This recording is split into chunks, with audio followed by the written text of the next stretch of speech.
નમસ્કાર દર્શક મિત્રો, ધ સિક્રેટમાં આપનું સ્વાગત છે। હું છું સઈદ કુરેશી। શહેરમાં દારૂનો વેપલો બરબાદ થતા યુવાઓ અને પોલીસની ભૂમિકાની વિગતે વાત કરીએ।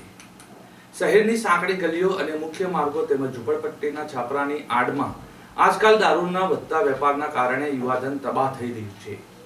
એક સમયે ઉર્જાવાન અને ભવિષ્ય ઘડવાના સપના જોવાવાળા યુવાઓ હવે નશાની દુનિયામાં ખોવાઈ રહ્યા છે।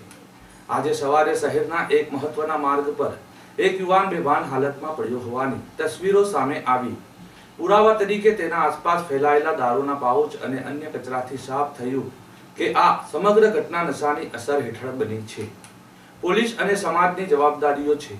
આવા નશીલી પદાર્થ વેચાણ સામે અવાજ ઉઠાવવાની પણ જરૂર છે। એક તરફ પોલીસ દારૂના વેપારને બંધ કરવાની વાતો કરે છે, ત્યાં જ હકીકત એ છે કે આ ગેરકાયદેસર વેપાર શહેરમાં આજ પણ ચાલુ છે।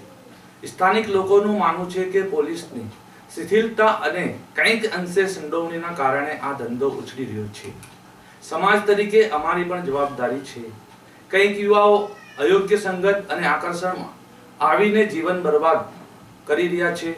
તેમને સમજવા અને ઉદ્યોગ વ્યવસાયમાં જોડવા માટે સારો પ્રયાસ કરવાની જરૂર છે। ઉકેલ શું, એ પણ એક પ્રશ્નાર્થ થતો હશે। પોલીસને વધુ કડક કાર્યવાહી કરવાની જરૂર છે અને દારૂના ધંધાર્થીઓને પકડીને કાયદેસરની કાર્યવાહી કરવી જોઈએ। યુવાઓ માટે જાગૃત કાર્યક્રમો ચલાવવા જોઈએ જેથી તેઓ નશાના આ દીમમાંથી બચી શકે। પરિવાર અને સમાજને પણ જવાબદારી ઉઠાવવી પડશે।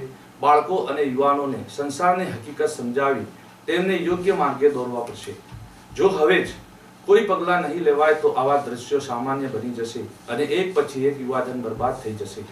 એકતા અને સાચા પ્રયાસોથી જ આ સમસ્યાનો અંત આવી શકે છે।